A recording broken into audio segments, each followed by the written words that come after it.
नमस्कार विद्यार्थी मित्रांनो, जोशना पवार या यूट्यूब चॅनलमध्ये आपल्या सर्वांचे मनापासून स्वागत आहे। आज आपण इयत्ता 8वीच्या वर्गाची मराठी या विषयाची संकलित मूल्यमापन 2 प्रश्नपत्रिका उत्तरांसहित अभ्यासणार आहोत। हा पेपर 8 एप्रिल 2025 रोजी झालेला आहे।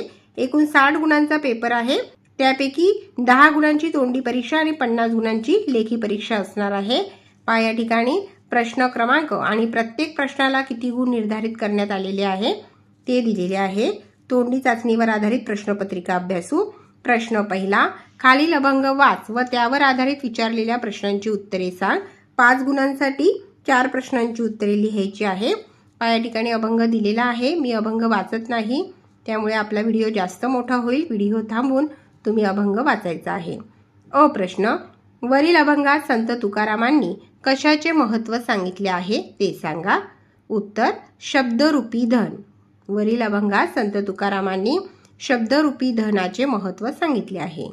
हा प्रश्न, आयुष्य या अर्थाचा अभंगात आलेला शब्द सांग। उत्तर आहे जीवन। ई प्रश्न, कवी लोकांना काय वाटण्यास सांगत आहे ते सांग। शब्दरूपी धन। कवी लोकांना शब्दरूपी धन वाटण्यास सांगत आहे। ई प्रश्न 2 गुणांसाठी आहे। अभंगात शब्दाला कशाची उपमा दिलेली आहे ते सांग। रत्न, धन, शस्त्र आणि देव। प्रश्न दुसरा, मी फुलपाखरू झाले तर अशी कल्पना कर आणि या विषयावर तुझे विचार 5 ते 6 वाक्यात व्यक्त कर। 5 गुणांसाठी आहे हा प्रश्न। आता लेखी चाचणीवर आधारित प्रश्नपत्रिका। प्रश्न तिसरा, खाली दिलेला परिच्छेद वाच व त्याखाली दिलेल्या प्रश्नांची उत्तरे लिही। 5 गुणांसाठी आहे। या ठिकाणी परिच्छेद देण्यात आलेला आहे आणि त्यावर आधारित अ प्रश्न, कोण ते लिही। 1 गुणासाठी, पक्ष्यांच्या पिल्लांच्या रक्षणाची जबाबदारी चोखपणे पार पाडणारा। उत्तर आहे नीलू कुत्रा। तुम्ही परिच्छेद वाचला तर तुम्हाला सर्व प्रश्नांची उत्तरे ही परिच्छेदमध्ये मिळतील। हा प्रश्न, कारण लिही। 1 गुणासाठी आहे। नीलू छोट्या पिल्लांना अलगदपणे तोंडात धरून उभा राही, कारण पिल्लांना घरट्यात सुखरूप ठेवण्याची व्यवस्था होण्यासाठी नीलू छोट्या पिल्लांना अलगदपणे तोंडात धरून उभा राही। ई प्रश्न, नीलूचा तुला जाणवलेला कोणताही 1 गुण लिही। 1 गुणासाठी कोणताही 1 गुण तुम्ही लिहायचा आहे। प्रामाणिकपणा, धाडसी, बुद्धदया, संवेदनशीलता, सहकार्य।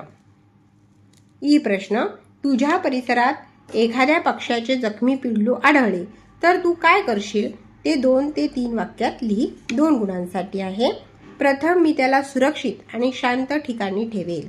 शक्य असल्यास स्थानिक प्राणी चिकित्सक किंवा वन विभागाशी संपर्क साधेल।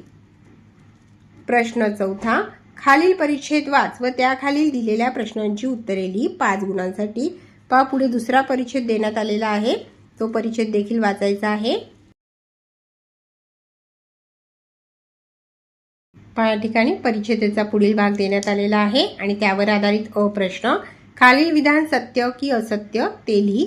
1 गुणासाठी आहे। स्वामी विवेकानंद काही इंग्रजी ग्रंथाचे रोज 1 खंड वाचायचे आणि तो ग्रंथपालाला परत करायचे, हे विधान सत्य आहे। हा प्रश्न, का ते लिही। 1 गुणासाठी आहे। स्वामीजी न वाचता पुस्तक परत करतात असे ग्रंथपालाला वाटले। का वाटले? कारण स्वामीजी इंग्रजी ग्रंथाचे दररोज 1 खंड वाचायचे व ग्रंथपालाला परत करायचे। ग्रंथपालाच्या मते दररोज 1 खंड वाचून परत करणे शक्य नाही, म्हणून स्वामीजी न वाचता पुस्तक परत करतात असे ग्रंथपालाला वाटले। ई प्रश्न, स्वामीजींचा वाचनाबद्दलचा प्रचंड आत्मविश्वास दाखवणारे वाक्य उतार्यातून शोधून लिही। 1 गुणासाठी आहे। उत्तर, पहिले 3 खंड माझे पूर्ण वाचून झालेले आहेत। तुम्हाला शंका असेल तर त्यामध्ये तुम्ही काहीही विचारू शकता। ई प्रश्न, तू वाचलेल्या पुस्तकांपैकी तुला आवडलेल्या पुस्तकाचे नाव लिही व त्या पुस्तकाविषयी 2 वाक्यात माहिती लिही। 2 गुणांसाठी। उत्तर, मी वाचलेल्या पुस्तकांपैकी मला आवडलेल्या पुस्तकाचे नाव आहे श्यामची आई। हे पुस्तक साने गुरुजी यांनी लिहिलेले आहे, ज्यामध्ये त्यांच्या प्रेमळ, त्यागमय आणि संस्कारक्षम व्यक्तिमत्वाचे सुंदर वर्णन आहे। हे पुस्तक मातृप्रेमाचे अत्यंत प्रेरणादायी चित्रण आहे। पुढे आहे प्रश्न 5वा, खाली दिलेल्या सूचनेनुसार उत्तरे लिही। प्रश्न 5वा हा 4 गुणांसाठी आहे। त्यातील अ प्रश्न 1 गुणासाठी आहे. खालील शब्दाचा अर्थ लिही. शिवार. कोणताही एक अर्थ तुम्ही लिहायचा आहे. शेत, मळा, रान. आ प्रश्न कामे भरपूर पण वेळ थोडा. या अर्थाची खालीलपैकी म्हण कोणती? योग्य पर्यायाला गोल कर. दुसऱ्या पर्यायाला गोल करायचे आहे. रात्र थोडी सोंगे फार. ई प्रश्न दिलेल्या वाक्प्रचाराचा अर्थ सांग व वाक्प्रचाराचा वाक्यात उपयोग कर व लिही. 2 गुणांसाठी आहे.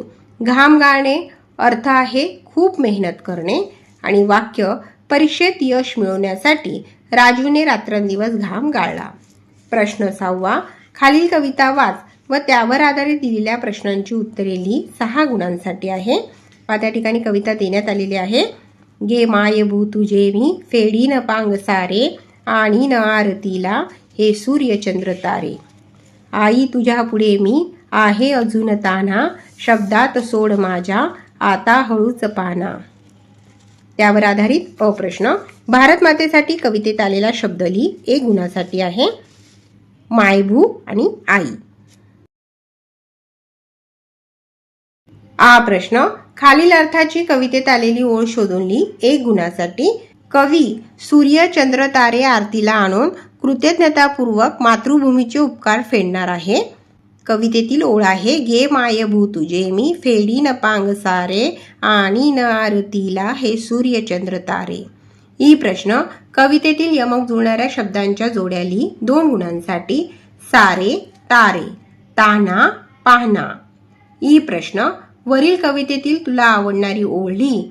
ती ओळ तुला का आवडली ते सकारण लिही. 2 गुणांसाठी. ओळ आहे आई तुझ्या पुढे मी आहे अजून ताना शब्दात सोड माझ्या आता हळूच पाना. कारण ही ओळ आईच्या मायेची तिच्या प्रेमाच्या गरजेची भावना व्यक्त करते.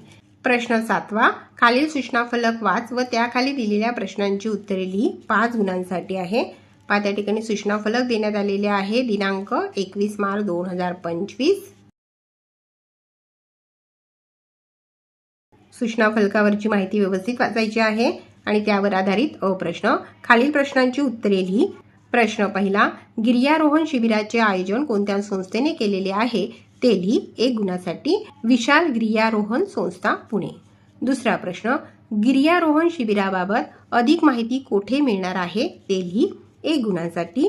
त्या ठिकाणी www.vishal.com या संकेतस्थळावर गिर्यारोहण शिबिराबाबत अधिक माहिती मिळणार आहे.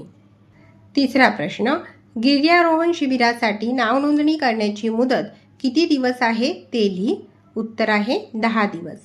आ प्रश्न सूचनेनुसार कृती कर. 2 गुणांसाठी आहे. वरील सूचना फलकात आणखी कोणत्या सूचना समाविष्ट कराव्यात असे तुला वाटते? कोणत्याही 2 सूचना लिही. 1 15 वर्षांवरील व्यक्तींना सहभागी होता यावे. 2 वाहतूक व्यवस्था, नाश्ता आणि मार्गदर्शन यांचा समावेश असावा. प्रश्न 8 मी अनुभवलेली सहल या विषयावर 8 ते 10 ओळीत निबंध लिही. 5 गुणासाठी आहे. मुद्दे देण्यात आलेले आहेत. सहलीचे ठिकाण, वेळ, सहलीची केलेली तयारी, सहलीचा अनुभव आणि या मुद्द्यांना अनुसरून तुम्हाला निबंध लिहायचा आहे. मी अनुभवलेली सहल. पुढे आहे प्रश्न 9 5 गुणांसाठी. दिलेल्या सूचनेनुसार कृती कर. शार्दूलला शाळेच्या मैदानावर पैसे सापडले. त्याने ते पैसे वर्गशिक्षकांकडे दिले तेव्हा शार्दूल व वर्गशिक्षक यांच्यामध्ये झालेला संवाद लिही. पुढे आहे प्रश्न 10 खाली दिलेले चित्र आणि शब्द यांची सांगड घालून 8 ते 10 वाक्यात वर्णन लिही. सुई, दोरा, गोधडी, मायेची ऊब, आईचे लुगडे, आठवण, पांघरूण, अस्तर, जुन्या कपड्यांचा वापर, शिवणकाम इत्यादी.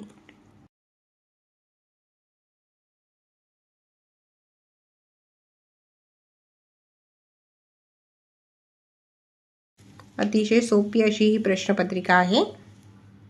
पुढे आहे प्रश्न 11 खाली दिलेल्या मुद्द्यांवरून 8 ते 10 वाक्यात कथा लिही.